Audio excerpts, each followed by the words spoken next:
Video, I'm going to show you how to get custom-made hydraulic lines right at your own home. Now there's a company called Pirtek. They're based throughout the whole US. There's a franchise and they'll come right to your home, office, business, out into your farmer's field and make custom hydraulic lines for you. For example, this little loader tractor has this hydraulic line on the front. As you can see, it's all smashed up.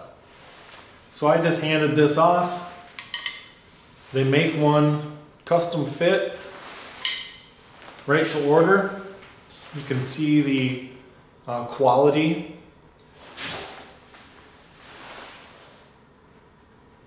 And a line like this runs about $80. A normal flex line like this one here is going to run you about $60.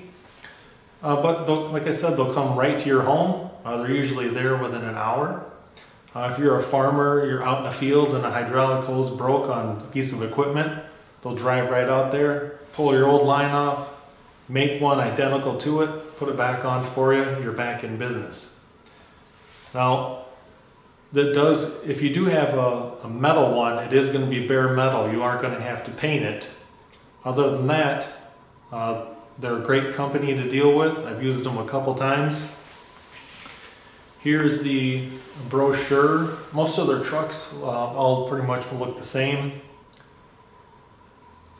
And you can also visit them at pirtek.usa.com and you can find someone in your area to make some hydraulic lines for you if needed. Hope you guys found this video helpful and thanks for watching.